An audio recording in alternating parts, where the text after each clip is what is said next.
In this short video, we will go through the process of identifying acids and bases, especially in more non-traditional kinds of senses.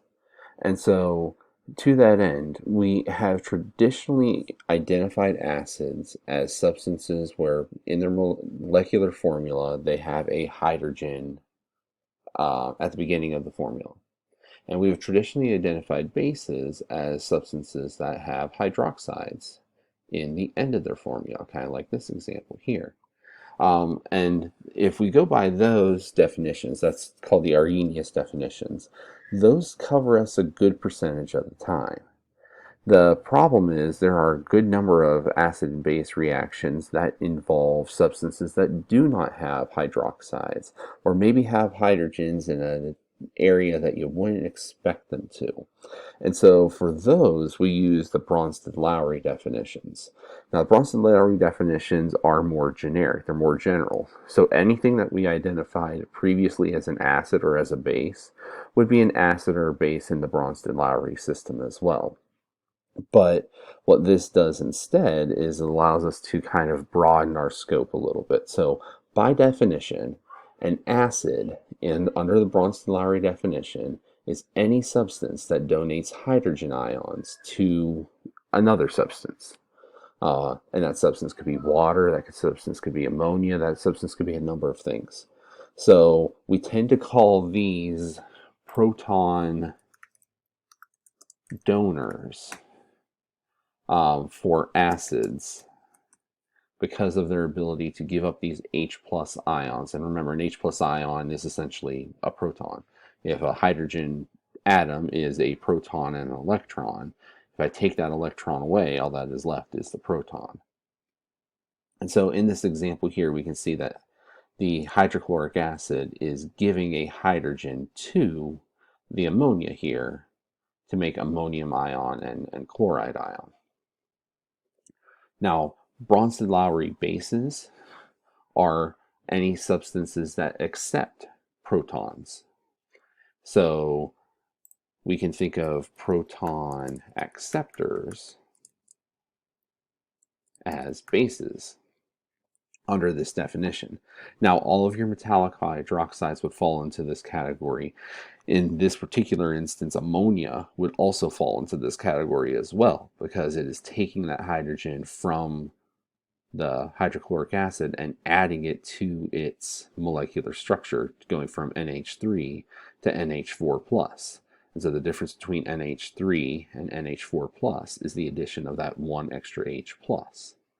So that is the Bronsted-Lowry definition of acids and bases. So what does that have to do with anything else? Well, we know that acids can exhibit different levels of strength, and their strength or weakness is based upon their level of dissociation. Strong acids and strong bases completely dissociate in aqueous solution. So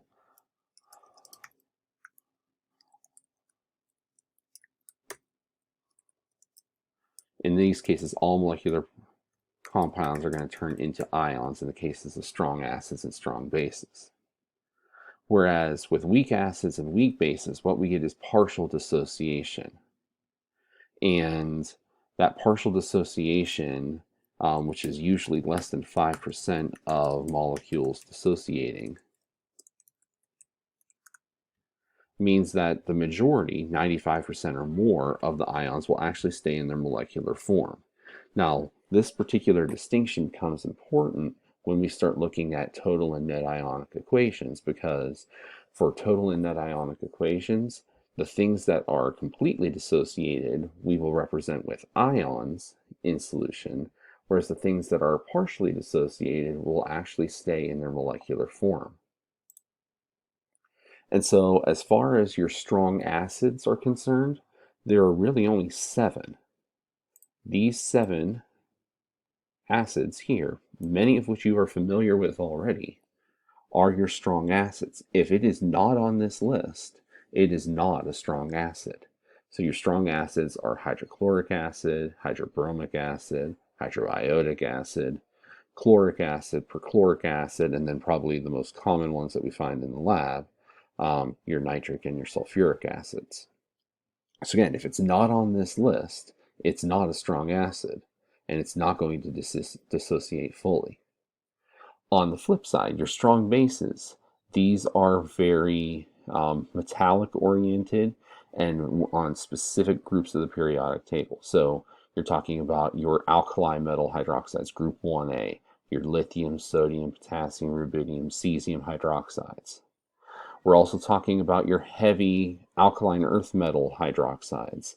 So starting at calcium and working your way down to strontium and barium. And so left off of this list would be things like magnesium hydroxide. Magnesium hydroxide is considered a weak base, as is beryllium hydroxide. Those two do not dissociate to a large enough degree for us to consider them strong.